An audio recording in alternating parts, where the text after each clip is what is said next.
दोस्तों आजकल हमारे नए एजुकेशन डायरेक्टर साहब हिमांशु गुप्ता जी लगातार स्कूलों का औचक निरीक्षण कर रहे हैं, इंस्पेक्शन पे हैं। किसी भी स्कूल में कभी भी वो पहुंच जा रहे हैं, 8 बजे 7:30 बजे भी पहुंच जा रहे हैं। मतलब ये है कि स्कूलों में कभी भी उनका औचक निरीक्षण हो रहा है, हो सकता है। अच्छा, निरीक्षण के दौरान एक चीज़ आपने ज़रूर नोट की होगी, क्योंकि काफ़ी सारे कमेंट्स आप लोगों के देखने को मिल रहे थे। गलती, देखिए गलती से हम स्टार्ट करेंगे कि गलती किसी से भी हो सकती है। गलती एक ऐसी चीज़ है कि इन्हीं गलतियों से हम सीखते भी हैं। और ये गलती ऐसा नहीं है कि फलाना डिपार्टमेंट कभी गलती नहीं करता होगा या फलाना इंसान कभी गलती नहीं करता होगा।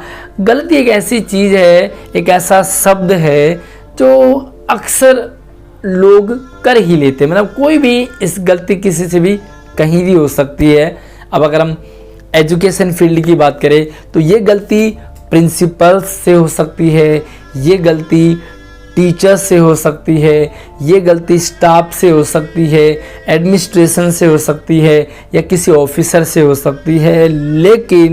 लेकिन जब भी हमारे डायरेक्टर साहब स्कूलों का निरीक्षण करते हुए पाए गए हैं, उसके बाद जो रिपोर्ट हमें देखने को मिलती है, उसमें एक बात आपने ज़रूर नोट किया होगा, किसी भी परमानेंट टीचर्स के लिए उसमें कोई भी नोट इस तरह से नहीं मिला जिसमें कि उन्हें दिक्कत आई होगी। बहुत सारे कमेंट्स आपके आ रहे थे कि हमारे जो डायरेक्टर साहब है वो सिर्फ गेस्ट टीचर्स के ऊपर ही अपना गुस्सा या अपनी पावर दिखा रहे हैं। यस, ये चीज़ हमें देखने को ज़रूर मिले होंगे। अगर वो गलती प्रिंसिपल से हो रही है, अगर वो गलती परमानेंट टीचर्स से या परमानेंट स्टाफ से हो रही है, तो इनके लिए 2 सज़ा। पहली सज़ा या तो इनका ट्रांसफ़र हो जाएगा और दूसरी सज़ा ने सो कॉज नोटिस मेमो दिया जाता है। कारण बताओ कि आप ऐसी गलती क्यों कर रहे थे या आपसे ऐसी मिस्टेक क्यों हुई। लेकिन वही अगर गेस्ट टीचर से गलती हो रही हो, और ये भी है कि गेस्ट टीचर से अगर छोटी सी भी गलती हो रही हो, परमानेंट से अगर बड़ी सी गलती हो रही हो, तो परमानेंट के लिए किसी भी बड़ी से बड़ी गलती कमी का जो पनिशमेंट है वो है ट्रांसफ़र और सो कॉज नोटिस। इन दोनों के अलावा शायद हमें टर्मिनेशन का ऐसा कोई ऑर्डर देखने को मिला होगा, क्योंकि गलती किसी से भी हो सकती है। लेकिन गेस्ट टीचर्स के मामलों में हमने पाया कि लगातार टर्मिनेट, मतलब सो कॉज नोटिस तो शायद गेस्ट टीचर्स के डिक्शनरी में ही नहीं है। तो मतलब कहने का ये है कि हमारे साथियों ने भी, गेस्ट टीचर साथियों ने भी इस पर आपत्ति जताई है कि आखिर ऐसा भेदभाव क्यों। और सच में भेदभाव तो भेदभाव है। वो अगर गलती है तो सबके लिए सिमिलर होना चाहिए, इक्वल पनिशमेंट होना चाहिए, इक्वल ट्रीटमेंट होना चाहिए, बट इक्वल ट्रीटमेंट नहीं हो रहा। देखो रीज़न क्या है, बहुत सारे आपके सवाल भी आ रहे थे, कमेंट्स भी मैं पढ़ रहा था कि सिर्फ गेस्ट टीचर्स पर ही क्यों। एक बात तो आपने नोट किया होगा कि हर कोई वर्ग, हर कोई इंसान या हर कोई कम्युनिटी कमज़ोर कोई तो दबाएगी भाई। अपने से स्ट्रॉन्ग को या स्ट्रॉन्ग पार्टी को भला कौन उंगली उठाता है, उन पे भला कौन बोलता है, या उनके लिए भी कौन बोल पाता है, शायद नहीं बोल पाते हैं। तो रीज़न ये है कि परमानेंट टीचर्स, तो आपको ध्यान आ रहा होगा कि आज से जब हमारे नए शिक्षा मंत्री जी बनी मनीष सिसोदिया जी, तो उन्होंने भी कुछ एक स्कूल थे उनमें औचक निरीक्षण पे गए और उन्होंने टीचर्स को टर्मिनेट कर दिया था। मतलब टीचर्स को टर्मिनेट ही कर दिया।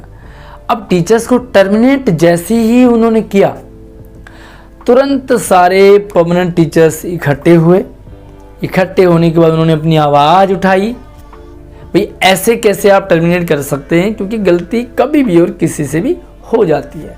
ये मतलब एक्सेप्टेबल नहीं है, लेकिन हो जाती है। अब इसका मतलब ये नहीं कि अगर हमने 100 अच्छे काम किए हैं और अगर 1, 2, 3 अगर हमारे गलतियां निकल जाएं तो उसकी इतनी बड़ी सज़ा। तो परमानेंट टीचर सारे इकट्ठे होने के बाद उन्होंने अपनी आवाज़ उठाई, हड़ताल पर तक वो आ गए थे और ये पाया गया कि जिनको टर्मिनेट किया गया था उनको वापस ले लिया गया। उनकी यही डिमांड थी कि भाई इस तरह से ये तानाशाही नहीं चलेगी कि आप किसी भी स्कूल में गए, आपने कुछ कमी पाई और टर्मिनेट कर दिया। अब आप ये बताइए कि जब ऐसी यूनिटी हमें देखने को मिलती है परमानेंट टीचर्स में, तो भला कोई अधिकारी, कोई मिनिस्टर, कोई क्यों ऐसा एक्शन ले जिससे कि उनके खिलाफ ही आवाज़ उठने लग जाए। अब ये परमानेंट टीचर्स के खिलाफ अगर कुछ ऐसी हरकत हो जाए, ऐसा एक्शन ले लिया जाए, तो कहीं ना कहीं दिक्कत हो सकती है। क्या गेस्ट टीचर्स में इस तरह की एकता है? क्या गेस्ट टीचर्स कभी अपने लिए आवाज़ उठा पाएँ, अपने राइट के लिए? देखिए, गलत तो मैं नहीं कहूँगा कि आवाज़ उठाना है, गलत बात के लिए कभी भी आवाज़ ना उठानी चाहिए, और ना मैंने कभी सपोर्ट किया कि आप अपनी गलती के लिए आवाज़ उठाएं। लेकिन क्या आपने अपने सही चीज़ के लिए आवाज़ उठाई? क्या अपने राइट के लिए, क्या अपने अधिकार के लिए आवाज़ उठाई है? शायद गेस्ट टीचर्स के ही जवाब होंगे कि नहीं।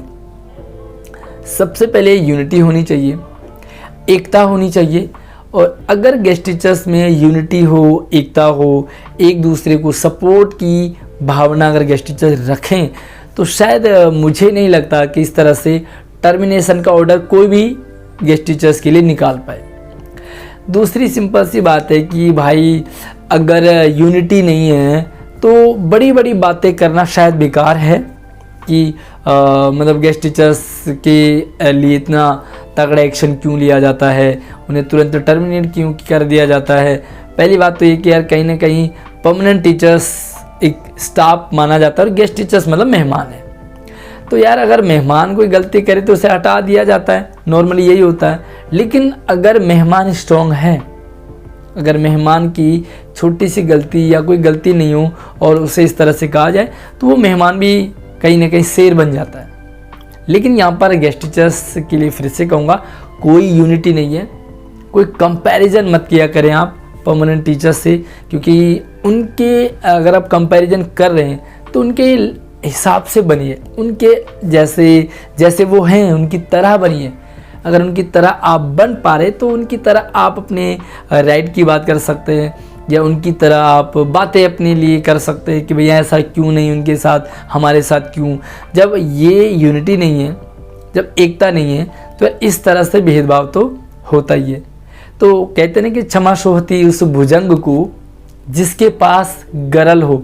भाई उस सांप को कोई नहीं छेड़ता जिसमें जहर हो, लेकिन जिसमें जहर ना हो उसे गले में लटकाओ, चाहे हाथ में लटकाओ, उससे कोई फ़र्क नहीं पड़ता। बाकी अगर यूनिटी होती तो शायद गेस्ट टीचर्स भी परमानेंट हो चुके होते, उनके लिए पॉलिसी बन चुकी होती। काफ़ी लंबा संघर्ष गेस्ट टीचर्स कर रहा है, चाहे वो स्कूलों में बच्चों को पढ़ाने को लेकर के हो, चाहे वो धरने प्रदर्शन को लेकर के हो। लेकिन यूनिटी ना होने के कारण ही ये प्रॉब्लम आती है। बाकी क्या आपका कहना है ज़रूर कमेंट करके बताएं, और अगर आप वीडियो से सहमत हो तो शेयर ज़्यादा से ज़्यादा करें। लगातार एजुकेशनल अपडेट पाने के लिए चैनल को सब्सक्राइब कर लीजिए। ओके, जय हिंद।